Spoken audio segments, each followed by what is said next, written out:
صلی محمد استغفر اللہ ربی واتوب الیہ اعوذ باللہ من الشیطان الرجیم بسم اللہ الرحمن الرحیم الحمد للہ رب العالمین الصلاۃ والسلام علی رسولہ الکریم ایہا المکی المدنی الامی صاحب وقار والسکینہ المدفون بارض مدینہ ابوالقاسم مصطفیٰ محمد اللہم صلی علی محمد وعلی محمد وعلی آلہ الطیبین الطاہرین المظلومین المعصومین الذین اذھب اللہ عنہم الرجس وطہرہم تطہیرا اللہم صلی علی محمد وعلی محمد اما بعد فقد قال اللہ تعالی سبحانہ وتعالی فی قرآنہ المجید وفرقانہ الحمید بسم اللہ الرحمن الرحیم الذی خلق الموت والحیات لیبلوکم ایکم احسن عملا صلوات محمد وعلی اللہم صلی علی محمد وعلی محمد وعلی دعا ہے رب کائنات بصدقے ذکر محمد وعلی محمد آج کی اس مجلس سے عزا کا برپا کیا جانا، تمام مومنین و مومنات کا اس میں شریک ہونا، رب کائنات اپنی بارگاہ عالی میں قبول و منظور فرمائے، اور اس کا تمام تر اجر و ثواب ہم ہدیہ کرتے ہیں مرحوم کے سال ثواب کے لیے، رب کائنات اپنی وسیع تر رحمت کے صدقے میں اسے قبول و منظور فرمائے، مرحوم کی عالم برزخ کی تمام منازل کو آسان فرمائے، اور میدان قیامت میں انہیں ہمیں تمام مرحوم مومنین و مومنات کو کلی جہاں کو شفاعت محمد و آل محمد سے بہرمند فرمائے، تمام مومنین جہاں کے رزق عزت دولت علم برکت عطا فرمائے، شرم عزت پرد جان مال کو محفوظ فرمائے، اور سوائے غم آل محمد کے کوئی غم عطا نہ فرمائے۔ ایک بلند تر صلوات پڑھ دیں۔ اللہم صلی علی محمد وعلی محمد وعجل فرج۔ گفتگو کا آغاز وہیں سے کروں گا جہاں سے عموماً ایصال ثواب کی مجالس کا آغاز کرتا ہوں، کہ دیکھیے خوش قسمت ہیں وہ مرحوم جو ایک مجلس سے عزا کا جواز بن جاتے ہیں۔ کم از کم ہمیں بطور مومن یہ اعزاز تو حاصل رہے گا ہی رہے گا، زندگی ہماری کیسے ہی کیوں نہ گزرے، کم از کم ہمارا مرنا ایک مجلس سے عزا کا اضافہ تو کرے گا۔ جو فرشتے جو ملائکہ ایک درود کی عظمت کو کاؤنٹ نہیں کر سکتے، وہ ایک مجلس سے عزا کی جزا کو کیسے؟ غور کرنے کی بات۔ ابھی بھائی نے اتنے خوبصورت انداز میں سلام پڑھا، ہزاروں مرتبہ کے سنے ہوئے ذکر ہوتے ہیں، ہر دفعہ ایک نئی تاثیر محسوس ہوتی ہے اور آنکھیں پھر سے لبریز ہو جاتی ہیں، جبکہ روایات ہمارے سامنے ہیں اور بے تحاشا روایات ہیں، میں آپ کے سامنے پڑھتا رہتا ہوں، مختلف علماء خطبہ ذاکرین آپ کے سامنے پڑھتے رہتے ہیں کہ معصومین نے ایک آنسو کے بدلے میں بھی جنت ہے۔ اگر روایات کی آپ تفصیلات میں چلے جائیں تو، اور آنسو تو پھر ایک کیفیت کے نتیجے کا نام ہے، اگر وہ کیفیت کی حد تک رہے، حتیٰ اس حد تک کہہ دیا گیا کہ اگر چہرہ بنا لیا جائے، یعنی اگر رونا نہیں آ رہا تو ویسے چہرہ بنا لیا جائے۔ اب اسے کیا کہتے ہیں دیکھا جائے تو بڑا لطف آئے، خدا کی قسم اب یہ سلام سن کے اس کے نتیجے میں ایک جملہ میرے ذہن میں آیا، گو کہ سال ثواب کی مجالس کے مطالب اپنے ہوتے ہیں، میں یہ ہدیتاً آپ کے سامنے پیش کروں گا، جب جب یاد آئے گا انشاءاللہ دعا دیں گے۔ چہرہ بنا لینے سے مراد کیا ہے؟ اگر رونا نہ آئے تو شکل بنا لو، اس پر بھی جنت۔ اب یہ رونا نہ آئے تو شکل بنا لو، اس کا مطلب شکل کس چیز کی بنا لو کہ جیسے آپ اس وقت عالم اذیت میں ہو اور آپ گریہ کرنا چاہ رہے ہو، جبکہ گریہ آ نہیں رہا، اسی لیے تو خالی چہرہ بنانا ہے۔ اسے کیا کہتے ہیں کہ اندر وہ فیلنگ موجود نہ ہو، صرف پریٹینڈ کرنا، جبکہ اندر وہ کیفیت نہیں ہے، آپ اندر سے خوش نہیں ہیں مگر مسکرا رہے ہیں، آپ اندر سے آپ کو فیل نہیں ہو رہا، آنسو نہیں آ رہے، آپ صرف شکل بنا لو۔ اس سے ظاہراً کیا کہتے ہیں؟ اس کو ظاہراً ریاکاری کہتے ہیں۔ ایسا ہے کہ نہیں ہے؟ اس کو ظاہراً ریاکاری کہتے ہیں، آپ ایک ایسی چیز پریٹینڈ کر رہے ہیں جو بنیادی طور پہ اندر نہیں ہے، مگر کہا چہرہ بنا لو، اس پر بھی جنت۔ توجہ ہے عزیزان محترم، خدا کی قسم جملہ ذہن میں آئے گا، آپ دعا دیں گے کیا ہے ذکر حسین، کیا ہے اجر عزاداری؟ ایمان سے بتائیے گا، جس کے پیچھے ریاکاری کی جزا جنت ہے، اس کے پیچھے خلوص کی جزا کیا ہوگی؟ جس کے غم میں ریاکاری کی جزا جنت ہے، اس کے غم میں خلوص کی جزا کیا ہوگی؟ اللہم صلی علی محمد وآل محمد۔ تو ایک مجلس اپنے اندر ایک نہیں کئی درود رکھتی ہے، ایک مجلس اپنے اندر کتنی ہی قرآن کی تلاوت رکھتی ہے، کتنی احادیث کا ذکر رکھتی ہے۔ ائمہ اطہار کا ایک مرتبہ خلوص سے یا اللہ کہنے کی کیا جزا ہے، کون گن سکتا ہے؟ کون تعین کر سکتا ہے؟ ایک دفعہ لفظ محمد مصطفیٰ مخاطب کرنے کا لفظ کا بلند تر صلوات پڑھیے گا، اللہم صلی علی محمد وآل محمد وعجل۔ ایک مرتبہ آل محمد کا اسماء کی تلاوت کیا شرف رکھتی ہے، تو کجا یہ کہ ایک مجلس عزا جو لبریز ہے ان تمام ناموں سے، اور اس میں ایک مرتبہ نہیں کتنی مرتبہ کرنے والا تلاوت کر رہا ہے۔ آپ مسلسل درود کی تلاوت کر رہے ہیں تو خدا جانے جو اس کا کمبائن اجر ہوگا وہ کتنا عظیم ہوگا۔ خوش قسمت ہیں وہ مرحوم جنہیں آل محمد کے ذکر کے تحفے ملتے ہیں۔ یہ خوش قسمتی کی بات ہے، ہر کسی کے نصیب میں ہے ہی نہیں۔ سرکار رسول اللہ ختمی مرتبت حضرت محمد مصطفیٰ صلی اللہ علیہ اللہم صلی علی محمد وآل محمد وآجل۔ رسول نے فرمایا کہ وہ افراد جنہیں اللہ رب العزت نے جنہیں میرے آل کی، میری اطرت کی محبت اور معرفت کی توفیق عطا فرمائی، گویا کلی خیر کو ان کے لیے جمع کر دی۔ سرکار رسول اللہ کی حدیث ہے، حدیث رسول ہے کہ جن افراد کو میری آل کی محبت اور معرفت کی توفیق عطا کی، گویا ان کے لیے کلی خیر کو جمع کر دیا۔ کم از کم الفاظ شاہد ہے کہ یہ معاملہ توفیق سے مبنی ہے۔ ہر کسی کے نصیب میں وہ شے نہیں ہوتی جس کے ساتھ توفیق کا لاحقہ لگ جائے۔ یعنی اس کا مطلب ہے کہ اگر کوئی یہ رکھتا ہے، اس کا مطلب ہے لازمی طور پہ وہ توفیق الہی کا مستحق ٹھہرا۔ یعنی محبت آل محمد بھی یوں ہی نہیں مل جاتی، مگر صرف لفظ محبت استعمال نہیں کیا، ساتھ میں لفظ معرفت بھی استعمال کیا۔ جنہیں محبت اور معرفت آل محمد خدا نے دی، گویا ان کے لیے کلی خیر کو جمع کر دیا۔ اب خیر کیا ہے؟ پورا دین کا نظام آپ اٹھا کر دیکھیں، آپ اگر دین میں کس چیز کی فضیلت زیادہ، آپ کو نماز سے زیادہ کسی شے کی فضیلت ہی نہیں ملتی۔ بار بار اس پر اسلام اصرار کرتا ہے، قرآن اصرار کرتا ہے، احادیث اصرار کرتی ہیں، سیرت ائمہ اطہار اس پہ اس کی عزت اور عظمت اور اہمیت کے اوپر بار بار نماز کے اوپر، جبکہ آپ نماز کے لیے بلاتے ہیں تو کہتے ہیں حیا علی خیر العمل، آ جاؤ ایک عمل خیر کی طرف۔ توجہ ہے جان محترم، رسول نے فرمایا جسے محبت اور معرفت کی توفیق دی، اس کے لیے ایک خیر کو جمع نہیں کیا، اس کے لیے کلی خیر کو جمع کر دیا۔ اللہ جانے خدا نے اس کو کیا عزت اور عظمت عطا کی ہے جس کے لیے محبت آل محمد کو مخصوص کر دیا۔ اللہم صلی علی محمد وآل محمد وعجل فرجہم۔ یقیناً ایک عظیم مرتبہ ہے، اور کم از کم مومن ہونے کی حیثیت سے ہماری قیمت کم از کم ایک مجلس عزا ضرور ہے۔ زندگی میں ہمارے بہانے کچھ ہو سکے یا نہ ہو سکے، ہم سے کچھ ہو سکے یا نہ ہو سکے، مومن ہونے کی سہولت یہ ہے ہماری قیمت ایک مجلس عزا ہے۔ الحمدللہ رب العالمین، یہ مومن ہونے کا اعزاز ہے۔ عزیزان محترم، آپ کے سامنے مسلسل اصالہ ثواب کی مجالس میں اسی آیت کے اوپر ہماری گفتگو رہی کہ ارشاد خداوندی ہے اس نے خلق کیا موت کو اور حیات کو، کس لیے یہ سارا سیٹ اپ بنا؟ ہم دیکھ رہے ہیں دنیا مشکلات کے اندر ہے، یہ زندگی اپنے ساتھ ہزار امتحان لے کر آتی ہے، ہزار تکالیف لاتی ہے، تو خدا نے ہمیں اسی لیے دنیا میں بھیج دیا، جاؤ اب جا کے روزمرہ سے نبٹتے رہو، مشکل حالات میں پڑے رہو۔ ایک طرف ہم سے محبت کے اتنے دعوے ہیں، دوسری طرف ہمیں اس زندگی کی الجھنیں ہمارے سر پہ ڈال دی ہیں۔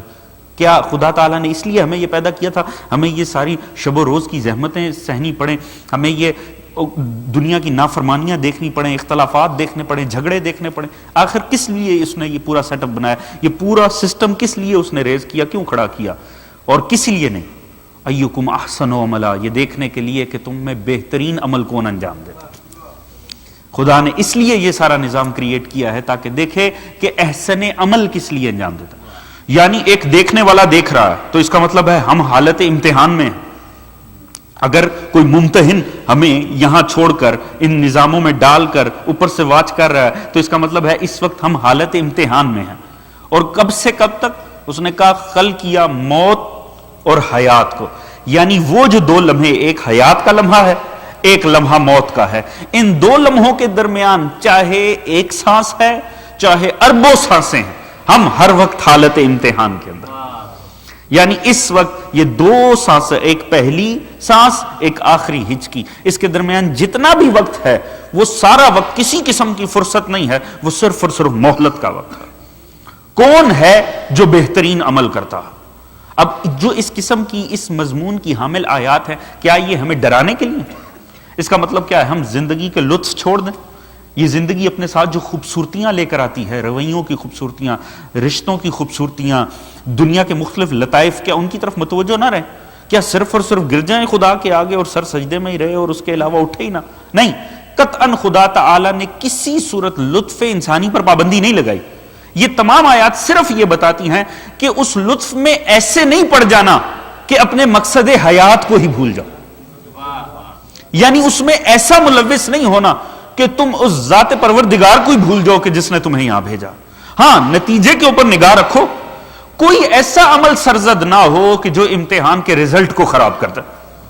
باقی جو کچھ کرو، جائز لطائف اس دنیا کے جتنے بھی ہیں ان سے لطف اندوز ہو. یہ زندگی اپنے ساتھ جتنی خوبصورتیاں لے کر آتی ہے انہیں انجوائے کرو، مگر کسی صورت بھی کوئی ایسا عمل نہ کرو کہ جو تمہارے ہی رزلٹ کو خراب کر دے. اور میں پہلے بھی کہہ چکا ہوں یہاں پر کہ دیکھیے، امتحان ہے تو امتحان کی ایک بڑی واضح سی شرط ہوتی ہے. اگر اس کو انسان وائلیٹ کرے نا تو پھر وہ زیادہ دیر امتحان میں بیٹھنے کے قابل بھی نہیں رہتا اور نہ ہی ممتحن اسے برداشت کرتا. ہر قسم کے امتحان کی پہلی شرط یہ ہوتی ہے توجہ اپنے پرچے کی طرف رکھی جائے. توجہ ہے جان محترم؟ جو امتحان میں ارد گرد کے پرچوں کی طرف توجہ رکھتا ہے نا اسے ممتحن بھی برداشت نہیں کرتا.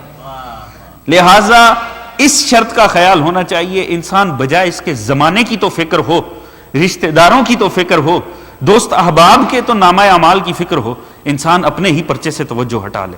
ایسا نہیں ہونا چاہیے. ہر لمحے اپنے پرچے کی فکر باہر حال انسان کو رہنی چاہیے. اور بطور مومن اس بات کو مد نظر رکھنا چاہیے، دنیا کے سارے امتحان کے بعد رزلٹ کیا ہے وہ دنیا جانے. بطور مومن ہم یہ یاد رکھیں ہمارے نتیجے رزلٹ کب نکلے گا؟ وہ آخری ہچکی کے ساتھ. حیات اور موت کے درمیان امتحان چل رہا ہے تو اس کا مطلب ہے رزلٹ کب ہے؟ جب امتحان ختم ہوگا. ساری دنیا کا رزلٹ کیا ہے وہ جانے. ہمیں پتا ہونا چاہیے ہمارے نتیجے کے آخر میں زیارت علی ابن ابی طالب موجود ہے. اللہم صلی علی محمد وعلی محمد وعلی. کم از کم ہمارے مد نظر یہ ہونا چاہیے دنیا کا کیا رزلٹ نکلتا ہے وہ جانے، دنیا جانے. بطور مومن ہمارا رزلٹ کا آغاز ہی زیارت علی ابن ابی طالب کے ساتھ ہے. یعنی کم از کم زندگی کی کیا ہی حسین قیمت خدا ہر مومن کو فوراً ہی موت کے بعد دے دیتا.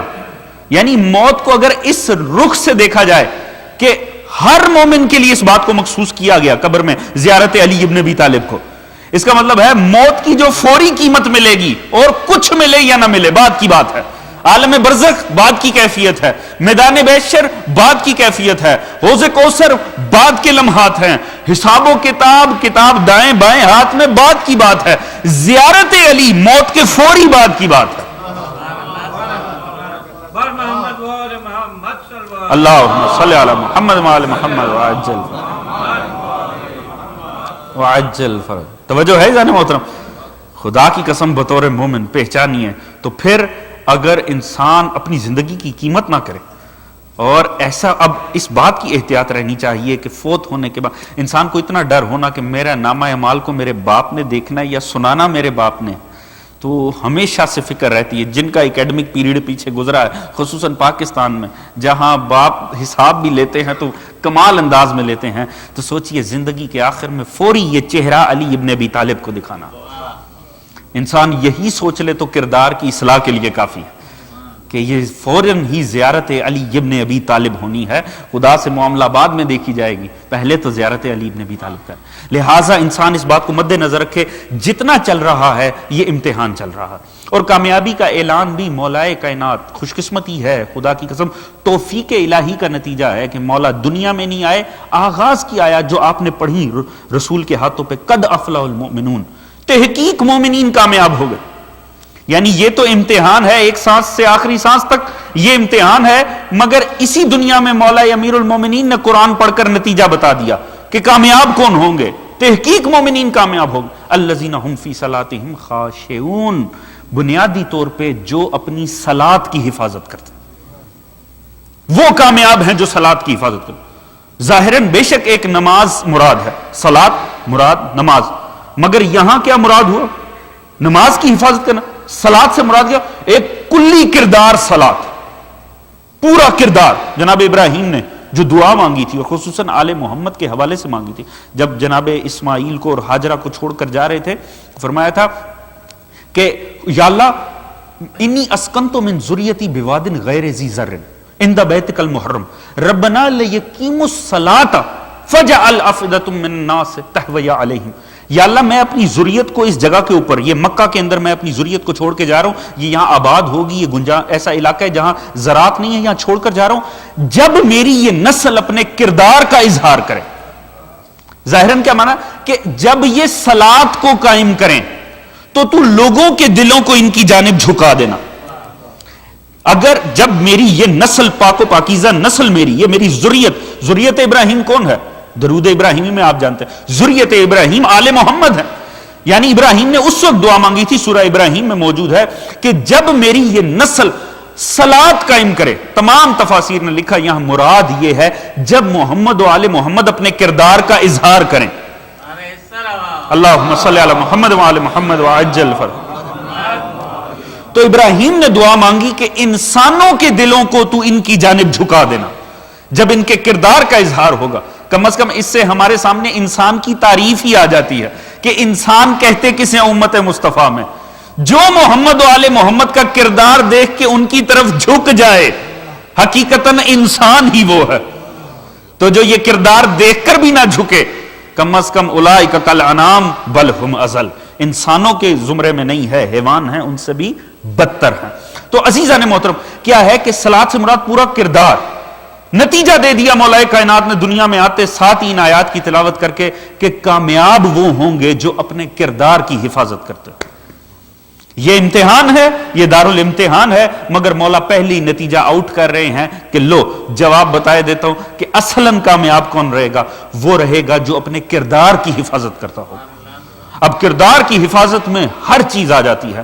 ہر انسان کو اللہ رب العزت نے ہادیان الہی جو ہمیں بار دیے ہیں ان کی تو بات ہی کیا ہے، جو ہمیں دنیا میں دکھائے ہیں. ایک ہادی کائنات ہمارے اندر بھی بیٹھے ہے، اندر کی کائنات کے لیے، اور وہ نفس مومن ہے جس میں اتنی طاقت ہے. آل محمد کو ماننے کے بعد اس میں اتنی معرفت ہے کہ آپ دیکھیے غلط کام میں خود وہ اندر والا چیخ کر بتائے گا کہ کر ضرور رہے ہو، یہ غلط کر رہے. ہر مومن کے اندر اللہ نے ایک ہادی کو مخصوص کر دیا ہے. آپ دیکھیے گا، آپ چاہے وہ عمل انجام دے رہے ہوں، آپ کو اندر سے کوئی نہ کوئی ہستی چیخ چیخ کر کہہ رہی ہوگی یہ انجام ضرور دے رہے ہو مگر غلط کر رہے ہو. بس کردار کون اپنی کردار کی حفاظت کر لیں گے؟ وہ لوگ جو اس ہادی کی سنیں گے، اور جو اس ہادی کی نہیں سنیں گے وہ قطعاً اس غلط فہمی میں نہ رہیں کہ کوئی ہادی غیب سے آئے گا تو وہ اس کی مان لیں گے. توجہ ہے جان محترم؟ کیونکہ جو اپنے اندر انقلاب نہیں لا سکتا وہ مولا کے ساتھ مل کر باہر بھی انقلاب نہیں لا سکتا. یہ بات حتمی ہے ائمہ اطہار کی تعلیمات کی روشنی میں. لہٰذا اندر ایک ہادی کو مخصوص کر دیا گیا ہے، اس کی مانتے چلے جاؤ، فلاح پاتے چلے جاؤ. مگر جہاں خدا تعالیٰ نے یہ ذکر کیا کہ میں نے تمہیں یہ آزمانے کے لیے کہ نیک عمل کون کرتا ہے، ساتھ ہی کہا وَهُوَ الْعَزِيزُ الْغَفُورُ. اب قرآن کا یہ مزاج ہے، قرآن کا یہ انداز ہے. آپ قرآن پڑھتے چلے جائیں، جس آیت میں جس قسم کا ذکر ہو رہا ہوگا خدا نے، آپ نے اکثر دیکھا ہے قرآن میں آیات کا اختتام ایسے ہی ہوتا ہے، وَهُوَ الْعَزِيزُ وَهُوَ الْغَفُورُ وَهُوَ الشَّكُورُ. خدا اپنی کسی نہ کسی صفت کو استعمال کرتا ہے.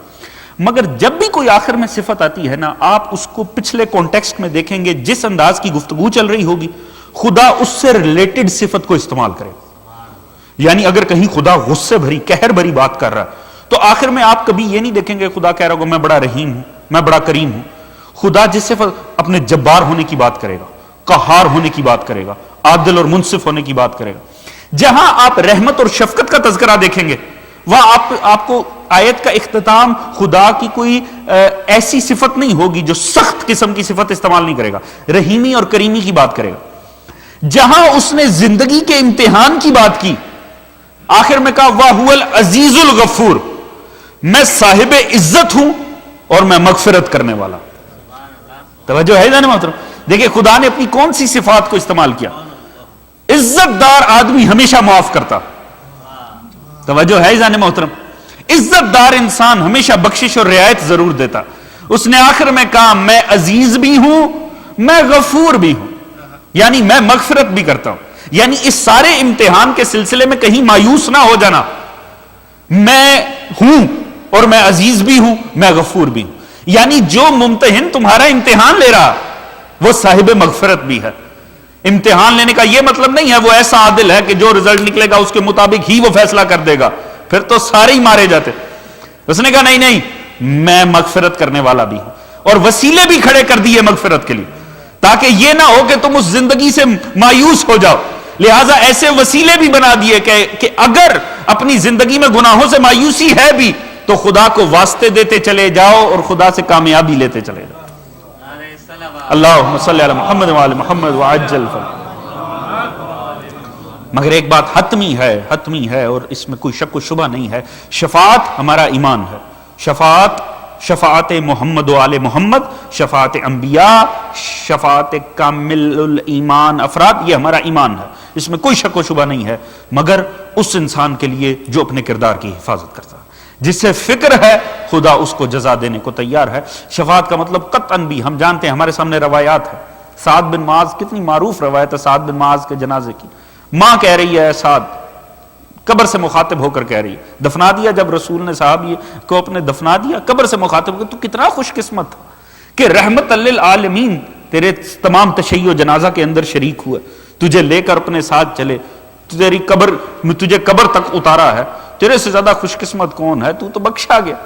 اور رسول بھی وہیں کھڑے ہوئے. ماں کی یہ بات سن کے کہا آپ کو کس نے کہا کہ یہ بخشا گیا؟ کہا یا رسول اللہ، رحمت للعالمین جس کے جنازے میں شریک ہو جائے، جس کے جنازے میں رحمت للعالمین شریک تھا، جس کا جنازہ لے کر رحمت للعالمین آگے بڑھ رہا تھا، جس کے جنازے کے تمام مراحل میں رحمت للعالمین شامل ہوا، اس کے لیے کیسا عذاب اور سزا؟ فرمایا فشار قبر کا شکار. توجہ ہے جانے محترم؟ رسول کھڑے ہو کے وہیں پر فرما رہے ہیں کہ ابھی چل کیا رہا. گھر والوں سے رویہ ٹھیک نہیں تھا. یعنی ایسا نہیں ہے کہ کوئی عقیدے کا مسئلہ تھا. توجہ ہے جانے محترم؟ رسول نے عقیدے کی بات نہیں کی اس کا عقیدہ میرے پہ ٹھیک نہیں تھا. آپ نے فرمایا اس کا عمل ٹھیک نہیں تھا.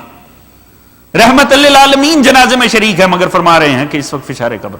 جبکہ یہ وہ رحمت للعالمین ہے. آپ جانتے ہیں بدر کے مشرک افراد جب دفنا دیے گئے، گڑھے میں ڈال کے اوپر مٹی ڈال دی گئی، پیغمبر کھڑے ہوئے ہیں اور کہنے والا کہتا ہے اور ان سے مخاطب ہو کر کہتے تم کتنے برے ہمسائے تھے، تم نے مجھے مکہ میں رہنے نہ دیا، اور اب اگر میں یہاں پر آ گیا ہوں اور یہ اسٹیٹ آف اسلام قائم ہو گئی ہے مدینہ میں تو اب بھی تمہیں سکون نہیں آ رہا، یہاں بھی آ گئے تھے لڑنے کے لیے. اور کہنے والا کہہ رہا ہے کہ صاحب یا رسول اللہ یہ کہاں سن رہے ہیں؟ فرمایا تم سے زیادہ بہتر سن رہے ہیں، تمہاری نسبت یہ بہتر سن رہے ہیں، اور ان پر عذاب میں صرف اتنی مہلت ہے کہ میں یہاں سے ہٹ جاؤں. یعنی رحمت للعالمین اگر وہ مشرکوں کی قبر کی طرف بھی رخ کر کے کھڑے ہوئے ہیں تو ملائکہ ان پر عذاب نہیں کر رہے کہ باہر قبر کے کھڑے ہو کر رحمت للعالمین اس طرف دیکھ رہے ہیں. توجہ ہے جان محترم؟ ایک طرف مشرک ہیں وہ مگر فرشتے سزا نہیں دے رہے، عذاب نہیں دے رہے. کیوں؟ کیونکہ رحمت للعالمین ان سے کھڑے ہو کر مخاطب ہو کر گفتگو کر رہے ہیں. اب ویسے ایک فضیلت کا جملہ عرض کر دوں اگر آپ کی توجہ ہو تو. وہ کون تھے؟ مشرک تھے. مشرک تھے اس کا مطلب توحید کو بھی نہیں مانتے تھے، رسالت کو بھی نہیں مانتے تھے، کسی شے کو نہیں مانتے تھے. مگر ملائکہ قبر میں بھی عذاب نہیں کر رہے تب تک جب تک رسول ادھر اپنا رخ انور کیے کھڑے ہوئے. اللہ جانے ولایت علی کا مجرم کتنا بڑا مجرم ہوگا کہ عذاب دینے والے نے انتظار نہیں کیا کہ پیغمبر ہٹ جائے. بلند تر صلوات پڑھیے گا محمد اللہم صلی علی محمد وآل محمد وعجل یا توجہ ہے جانے محترم، اتنا زیادہ بھی ڈرانا نہیں ہے آپ کو، تو فضائل کا پہلو بھی رہنا چاہیے، تھوڑی توجہ فرمائیے گا۔ لہٰذا کیا ہے کہ خدا نے عذاب دیتے وقت اس بات کی رعایت نہیں کی، کیوں؟ ولایت علی ابن ابی طالب، یہ سرمایہ ہے۔ بہرحال اسی لیے روایت یہ کہتی ہے کہ ہر کسی کو قبر میں ملاقات ہر کسی کی ہوگی، اپنے کی بھی ہوگی، بیگانے کی بھی ہوگی، جس نے مانا ہے اس کی بھی ہوگی، جس نے جھٹلایا ہے اس کی بھی ہوگی۔ خدا کی قسم جنہیں توفیق ملی ہے عشق آل محمد کی، جنہیں توفیق ملی ہے معرفت آل محمد کی، کیسے ممکن ہے وہ اپنے کردار کا خیال نہ کریں جو اپنے پاس اتنی عظیم دولت رکھتے ہیں۔ روایت معصوم ہے 6 شکلیں قبر میں داخل ہوں، ہر مومن کے ساتھ 6 شکلیں داخل ہوں، 2 چہرے ارد گرد آ جائیں گے، آگے پیچھے آ جائیں گے، اوپر کی جانب آ جائیں گے۔ وجہ کس لیے؟ صرف اس لیے کہ جب جہاں سے اس پر قبر میں حملہ ہو وہ اس کا وہاں سے دفاع کریں گے، وہ سب اس کا وہاں سے دفاع کریں گے۔ اور وہ ہوں گے کیا؟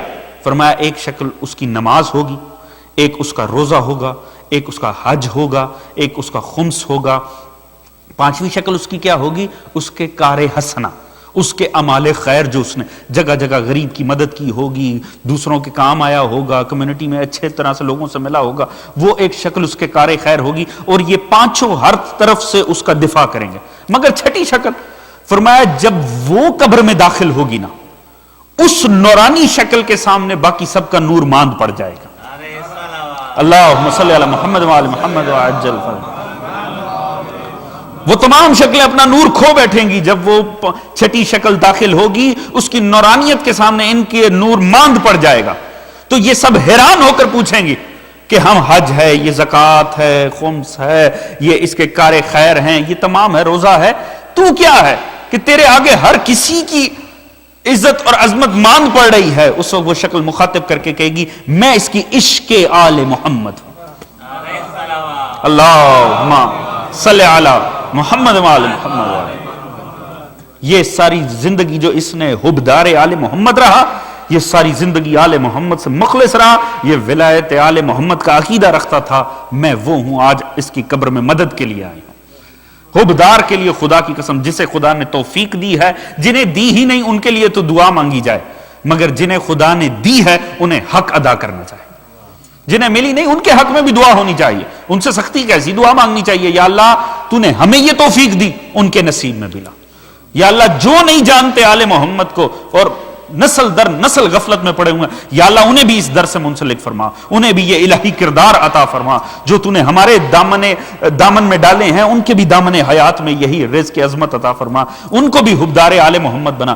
مگر جو رکھتے ہیں حق بنتا ہے وہ اس کا حق ادا کرے، خصوصاً جنہیں اس کے لیے محنت نہیں کرنی پڑی، ماں نے اپنی لوریوں میں حب آل محمد دی، جنہیں اس کے لیے جد و جہد نہیں کرنی پڑی، جن کو خدا تعالیٰ نے اتنی عظمت عطا فرمائی کہ انہیں خدا نے کنیز زہرا کی گود میں عطا کر دیا، کم از کم انہیں چاہیے اس کا حق ضرور ادا کر۔ یہ نہ ہو کہ اللہم صلی علی محمد وآل محمد وعجل فرجہم الشریف۔ خدا کی قسم زندگی کا تمام ہے ہی نہیں، قبر میں بھی چاہے میدان آخرت میں، ولایت علی ابن ابی طالب، عشق علی ابن ابی طالب، اس کے بغیر حقیقتاً گزارا نہیں ہے۔ خود واضح سورہ صافات سوائے کے محرکہ آپ کے مکتب کے خلاف کتاب لکھی گئی، یہ بجلیاں گرائی آپ کے اوپر گئی سوائے کے محرکہ، مگر اس نے بھی بیچ میں جو باب بنایا اپنی کتاب میں، ابن حجر مکی نے باقاعدہ قرآن کی وہ آیات جو آل محمد کے حق میں اس نے وہ پیش کی، ان میں سورہ صافات کی اس آیت کو شمار فرمایا وَقِفُوهُمْ أَنَّهُمْ مَسْئُولُونَ، انہیں روکو، ان سے ابھی سوال ہوگا، انہم مسئولون، ان سے ابھی سوال ہوگا، انہیں روکو۔ پوچھا گیا یا رسول اللہ یہ کب کی بات کی جا رہی ہے کہ انہیں روکو، ان سے ابھی سوال ہوگا؟ فرمایا میدان محشر کی بات کی جا رہی ہے، میدان محشر میں انسانیت کے لیے خدا کا حکم آئے گا، تمام حساب کتاب کے بعد انہیں روک لو، ایک سوال ابھی ان سے باقی ہے۔ وہ سوال کیا ہوگا؟ ثم لتسألن یومئذ عن النعیم، سورہ تکاثر، پھر اس دن ان سے نعمت بارے سوال کیا جائے گا۔ یعنی ایک سوال ایسا ہے جو خدا مخصوص انداز میں میدان محشر میں بھی ماحول بنا کر کرے گا، ساری انسانیت کو ایک ہی دفعہ روک کر وہ سوال ضرور کرے گا اور لطیف انداز، انہیں روکو، ان سے بھی سوال ہوگا. اور سوال کیا ہوگا؟ نعمت بارے سوال ہوگا.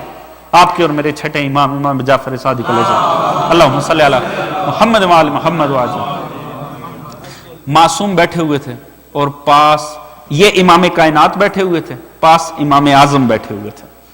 تو دونوں ہی ائمہ، مگر فرق اتنا ہے، ایک امام کائنات ہیں، ایک امام اعظم ہیں، دونوں بیٹھے ہوئے تھے. یہ آیت کہیں گفتگو میں ڈسکشن میں آ گئے تو امام نے پوچھا جناب ابو حنیفہ سے کہ صاحب بتائیے گا کہ یہ خدا سارے حساب کتاب پہ روک کر سارا کچھ ایک طرف، یہ ایک مخصوص سوال کس نعمت بارے کرے گا؟ فرمایا اب بیٹھے ہوئے تھے، دسترخوان سجا ہوا تھا، ایک طرف امام بیٹھے ہوئے ہیں، ایک طرف وہ بیٹھے ہوئے ہیں، دوسرے افراد بیٹھے ہوئے ہیں. فرمایا یہ ان نعمتوں کے بارے پوچھے گا، یہ جو ہمیں اس نے پھل فروٹ دیے ہیں، یہ کھانا پینا دیا ہے، پانی دیا ہے، یقیناً اس کے بارے سوال کرے گا. معصوم نے بڑے لطیف انداز میں سمجھایا. آپ نے فرمایا ابو حنیفہ، اگر کوئی تمہارے گھر بطور مہمان آ جائے اور کھائے پیے، کھانے پینے، تم اس کو کچھ کھلاؤ پلاؤ، اٹھ کر جانے لگے، دروازے پر تم اسے روک لو اور پوچھے صاحب بتائیے آپ نے کیا کھایا، کیا پیا، کتنا پیا، کیا تمہارا نفس اس بات کو گوارا کرتا ہے؟ کہا نہیں سرکار، کیسے ممکن ہے، میری شرافت گوارا نہیں کرتی. فرمایا تمہارا کیا خیال ہے؟ وہ علی کل شیء قدیر، یہاں کچھ رزق دے کر کھلا پلا کر قیامت کے دن یہ پوچھے گا کہ بتاؤ کتنا کھایا تھا، کیا کھایا تھا؟ کہا سرکار پھر کس نعمت بارے سوال ہے؟ مولا نے سینے پہ ہاتھ رکھ کے فرمایا یاد رکھو ولایت آل محمد کا سوال ہو. اللہم صلی علی محمد وآل محمد وعجل یا. فرمایا مطمئن رہو، ہم محمد و آل محمد ہیں جن کی ولایت کا خدا تعالی لازمی سوال کرے گا. یہ ایک سوال ہے جسے ٹالا نہیں جا سکتا، یہ وہ سوال ہے جس کو خدا چھوڑے گا نہیں. ولایت آل محمد کا سوال خدا ہر کسی سے کرے گا. کتنے خوش قسمت ہیں وہ جنہیں یہاں پر خدا نے توفیق حب آل محمد کر دی. ان جیسا امیر کوئی نہیں ہے، ان جیسا عظیم کوئی نہیں ہے، مگر جب اگر خدا نے یہ نعمت عطا کر دی ہے تو پھر نعمت کا حق ادا ہونا چاہیے. اور نعمت کا حق ادا کرنا کیا ہے؟ کردار کی اصلاح.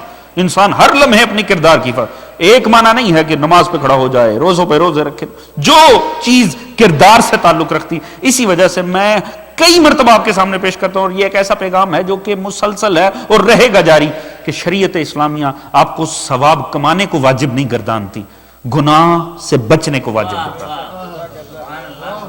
ہر لمحے خدا کو کردار کی فکر ہے. ثواب کمانا اس نے واجب قرار نہیں دیا، گناہ سے بچنے کو واجب قرار دیا. آپ نیکی کریں جتنی کرنا چاہتے ہیں آپ کی مرضی ہے، مگر گناہ سے آپ بچیں یہ حکم الہی ہے. اللہم صلی علی محمد وآل محمد وعجل. آج کی مجلس سے اور کچھ نہیں، اگر آپ صرف یہ ایک جملہ لے کر جائیں، اسے سوچیں اور اس کے اوپر عمل کریں، خدا کی قسم کافی ہے. آئندہ نسلوں کو پیغام دینے کے لیے کافی ہے. ثواب کمانا واجب نہیں ہے، گناہ سے بچنا واجب ہے.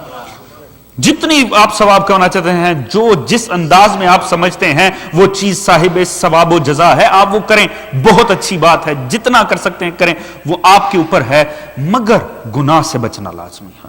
کردار کی حفاظت ہونی چاہیے. یہ مومن کو اللہ نے جو عظیم سرمایہ دیا ہے اس کا حق یہ بنتا. خدا کی قسم دنیا غریب ہے، دنیا عاجز ہے. وہ امارت نہیں ہے جہاں حب آل محمد نہیں ہے، اور وہ غربت نہیں ہے جہاں حب آل محمد ہے. کسی نے چھٹے امام سے یہ کہا آ کر مولا میں بڑا غریب ہوں، مدد کیجیے. آپ نے فرمایا تو غریب نہیں ہے. اس نے کہا مولا میں غریب ہوں. آپ نے فرمایا تو غریب نہیں ہے. پریشان ہو گیا، میں اپنی غربت کا تذکرہ کر رہا ہوں، معصوم ماننے کو تیار ہیں. کہا مولا میں حقیقتاً غریب ہوں. فرمایا حب آل محمد رکھتا ہے، ولایت آل محمد کا عقیدہ رکھتا ہے؟ کہا جی سرکار رکھتا ہوں. فرمایا اگر کوئی تجھے 100 دینار دے اور دے کر کہے تو ولایت آل محمد چھوڑ دے، اس عقیدے کو چھوڑ دے، تو تیار ہے؟ کہا نہیں مولا میرا نقصان ہے. کہا 1000 دینار پہ معاملہ ٹھہرے گا؟ کہا نہیں مولا میں 1000 دینار پر بھی نہیں چھوڑ. کہا 10,000 دینار پہ؟ مولا رقم بڑھاتے گئے. کہا نہیں مولا. کہا اچھا اگر تجھے 7 اقلیم کی بادشاہی دے دی جائے، یعنی 7 کانٹیننٹس پہ تیرا راج ہو جائے، پوری دنیا کا اختیار تیرے حوالے کر کے کہا جائے عشق اور آل محمد کی ولایت چھوڑ دے گا؟ کہا نہیں مولا میں نہیں چھوڑتا، میرا نقصان ہے. فرمایا اتنی دولت رکھتا ہے پھر بھی کہتا ہے تو غریب ہے. اتنی عظیم اور قیمتی شے رکھتا ہے کہ دنیا کی سرداری لینے کو تیار نہیں, پھر دوسری طرف کہتا ہے تو غریب ہے. وہ غریب نہیں ہے جو عشق اور ولایت آل محمد رکھتا ہے, اور وہ امیر نہیں ہے جو اس دولت سے محروم ہے. کوشش یہ ہونی چاہیے کہ ہم اپنی ذات میں ایسی کردار کی حفاظت کریں چلتے پھرتے اپنے اندر ابلاغ بن جائے, آل محمد کا ابلاغ بنے. اور کمال ابلاغ بھی وہ ہے جو کردار کے ذریعے ہو, زبان کے ذریعے. اور چھٹے امام جعفر صادق علیہ الصلوۃ والسلام, اللہم صلی علی محمد وآل محمد وعجل. ابھی 3-4-5 دن پہلے شہادت امام بھی تھی, اس کا بھی ایک حق ادا ہو جائے گا. صرف ایک حدیث امام کی, خدا کی اندازہ کیجئے کیسے کردار کے اوپر دلیل بنتی ہے. معصوم نے فرمایا دنیا کو اپنے دین کا بتاؤ زبان استعمال کیے بغیر. توجہ ہے ذہن محترم, دنیا کو اپنا دین بتاؤ زبان کے استعمال کے بغیر. کیسے؟ یعنی کردار ہی ایک ایسا اطاعت الہی میں ڈھلا ہوا ہو, وہ کردار ہی بتا دے کہ یہ حبدار آل محمد ہے. کہاں ہیں؟ دفتر میں ہیں, کاروبار پہ ہیں, کہیں ہیں, اسکول میں ہیں, کالج میں ہیں, یونیورسٹی میں ہیں, ادارے میں ہیں, کمیونٹی سینٹرز میں ہیں, شادی میں ہیں, خوشی میں ہیں, غم میں ہیں, خاندان میں ہیں, سفر میں ہیں, حضر میں ہیں, کہیں ہیں آپ. کردار ایسا رہنا چاہیے, کردار سے پتہ چل جائے یہ آل محمد کا کمال ہے. خدا کی قسم کمال ہے. یہ وجہ ہے, آپ ذرا تاریخ میں شیعوں کی متعلق جملے پڑھیں, آپ حیران رہ جائیں گے. کتابیں اٹھا کر دیکھیں, عالم اسلام کی لکھی ہوئی کتابیں, جب وہ جرا کرتے ہیں نا روایتیں سنانے والوں پہ, کتنی لطیف باتیں کرتے ہیں. فرماتے ہیں ہاں کردار میں کوئی عیب نہیں تھا, شیعہ تھا. توجہ ہے جانے محترم, واحد ان سے روایت نہیں لینی, واحد مسئلہ کیا تھا؟ شیعہ تھا. کمال ہے نا خدا کی قسم, لطف آئے نہ کردار ایسا. یہ نہیں کہہ سکے کاذب تھا, یہ نہیں کہہ سکے فاسق تھا, یہ نہیں کہہ سکے کردار میں یہ مسئلہ تھا وہ مسئلہ تھا. ہاں کمال کیا ہے؟ جرم ایک ہی ہے, شیعہ تھا. یہ ہے خدا کی قسم کمال. ایسا کردار ہونا چاہیے دنیا کو سوائے شیعت جرم کے, اس کے علاوہ کوئی جرم ہی نہ ملے. مگر لطف یہ ہے یہ جرم نہیں ہے. دنیا کو یہ جرم لگتا ہے, ہمارے لیے یہ اعزاز ہے. یا علی تیرا نام حسین, یا علی تیرا نام حسین لگتا ہے, اور دنیا ہے کہ تیری حب میں کہتی ہے کافر مجھ کو, اور میں ہوں کو یہ اعزاز بھلا لگتا ہے کہ دنیا تو مجھے کافر کہتی ہے, بطور مجرم سمجھ کے کافر کہتی ہے, اور میں تیری حب میں اس الزام مجھے حسین لگتا ہے, یہ بھلا لگتا ہے. لوگ اور کوئی جواز ہی نہ پیش کر سکیں سوائے اس کے کہ یہ شیعہ.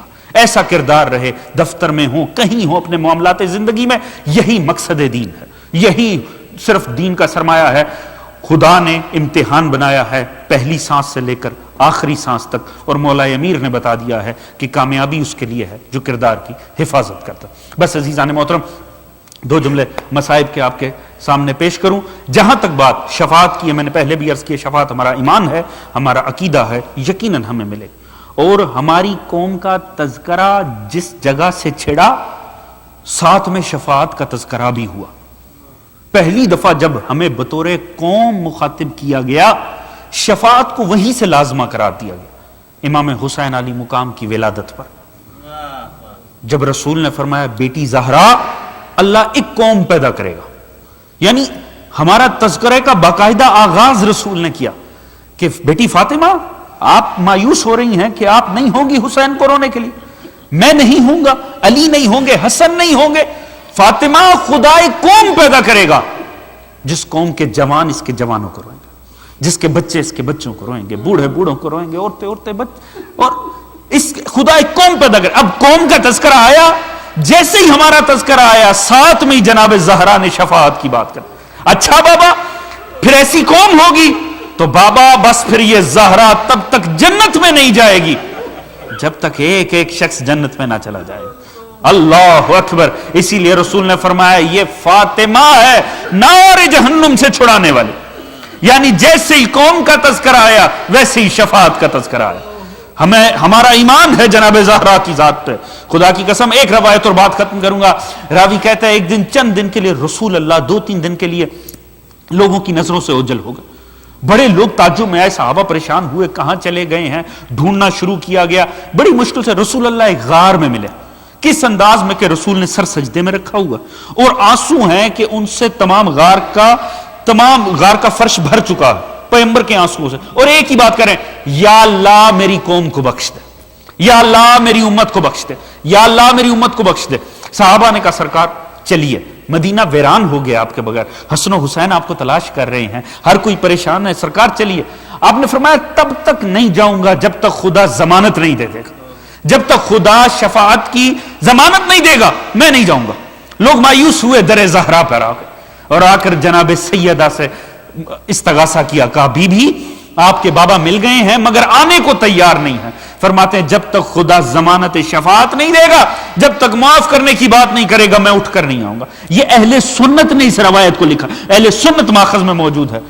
جناب سیدہ نے عصمت کا پردہ بنایا، بی بی خود غار میں آئی، اور جب غار میں آئیں تو کہا بابا چلیے، بابا بہت ہو گیا اب چلیے۔ فرمایا بیٹی میں نے قصد کیا ہے تب تک سر نہیں اٹھاؤں گا جب تک خدا مجھے یقین نہیں دلا دیتا، خدا مجھے ضمانت نہیں دیتا۔ کہا اچھا بابا آپ نہیں چلتے تو پھر اب زہرا یہ کرتی ہے کہ میں بھی سر سے چادر کو اتارتی ہوں اور سر زمین پر رکھ دیتی ہوں، میں بھی خدا سے یہی استغاثہ کرتی ہوں اور میں دیکھتی ہوں خدا کیسے ضمانت نہیں دیتا۔ عزیز ادھر جناب زہرا کا کہنا تھا، فوراً جبرائیل آ گیا اور کہا یا رسول اللہ خدا کہہ رہا ہے اپنے سر کو اٹھا دیجیے، میرے لیے اتنا کافی ہے، زہرا گھر سے چل کے آ گئی۔ یا رسول اللہ ضمانت ہوئی آپ کی امت کے ہر صاحب کردار کی شفاعت کی، بس آپ سر سے اٹھا دیجئے سجدے سے، کیوں اب زہرا چل کر آ گئی ہے۔ عزیز جناب زہرا اگر چل کر آ جائے نا تو مشیت الہی بھی گوارا نہیں کرتی کہ زہرا کچھ دیر کے لیے وہاں پر موجود رہیں۔ اللہ جانے اس وقت عالم عرش کیا عالم رکھتا ہوگا جب کتنی ہی ساعتوں تک نبی کی بیٹی کھڑی رہی ہوگی اور تڑپ کر کہتی ہوں گی چچا سلمان اب میں تھک گئی۔ اللہ لعنت اللہ وسع عالم الذین ظلموا انقلبوا۔ اللہم صلی علی محمد وآل محمد۔ یا اللہ یا رحیم یا کریم یا مقلب القلوب والابصار یا مدبر اللیل والنہار، تجھے واسطہ ہے پنجتن پاک 12 امام 4 معصومین علیہ السلام کا۔ یا اللہ آج کا یہ جتنا ہمارا ذکر اذکار کیا گیا اسے اپنی بارگاہ عالی میں قبول و منظور فرما۔ یا اللہ تجھے واسطہ ہے محمد و آل محمد کا، ذکر آل محمد جو کچھ کیا گیا، جو کچھ ابھی تک مرحوم کے لیے پڑھا گیا، رب کائنات اس سب کا ثواب مرحوم کے نامہ اعمال میں درج فرما، ان کے درجات کو بلند فرما، ان سمیت تمام مرحوم مومنین و مومنات کے تمام تر عالم برزخ کی منازل کو آسان فرما، اور آخرت میں انہیں شفاعت محمد و آل محمد نصیب عطا فرما۔ تمام مومنین جہاں کے رزق عزت دولت علم برکت عطا فرما، تمام مومنین جہاں کے شرم عزت پردے جان و مال کو محفوظ فرما، خصوصاً پاکستان، افغانستان، یمن، بحرین، شام، عراق، اردن، سعودیہ، لبنان میں موجود مومنین جو انتہائی مشکل حالات میں جی رہے ہیں، یا اللہ سبھی کے جان و مال عزت و نام اس کو محفوظ فرما۔ دشمنان آل محمد قابل اصلاح و ہدایت ہیں تو انہیں ہدایت عطا فرما، قابل ہدایت نہیں ہونے نیست و نابود فرما۔ امام زمانہ علیہ السلام کا ظہور جلد فرما، ہم سب کو آپ کی سپاہ میں شامل فرما، آپ کے منتظرین میں شمار فرما۔ تمام مومنین جہاں کو آپس میں اتفاق، اتحاد، پیار، محبت، خلوص، اخوت، مودت کی دولت عطا فرما۔ ہم سب کو سیرت آل محمد پڑھنے، اسے سمجھنے، اس پہ عمل کرنے کی توفیق عطا فرما۔ ہمیں اپنی خانگی اور بیرونی اور تمام زندگی کو حیات آل محمد کے سانچے اور قالب میں ڈھالنے کی توفیق عطا فرما۔ ہمارا خاتمہ بالخیر فرما اور آخرت میں ہم سب کو سرخرو فرما۔ تمام مرحوم مومنین و مومنات کے لیے، خصوصاً مرحوم کے لیے اور خصوصاً ان مرحومین کے لیے جن کا آج کوئی فاتحہ پڑھنے والا نہیں، سبھی کے لیے سورہ فاتحہ۔ بسم اللہ الرحمن الرحیم، الحمدللہ رب العالمین الرحمن الرحیم مالک یوم الدین، ایاک نعبد و ایاک نستعین اهدنا الصراط المستقیم صراط الذین انعمت علیہم۔ بسم اللہ الرحمن الرحیم، قل هو اللہ احد لم یلد ولم یولد بسم اللہ الرحمن الرحیم، قل هو ولم یکن له کفوا بسم اللہ الرحمن الرحیم، قل هو اللہ احد لم یلد ولم یکن له کفوا احد۔ کذالک اللہم صلی علی محمد وآل محمد وعجل فرجہ۔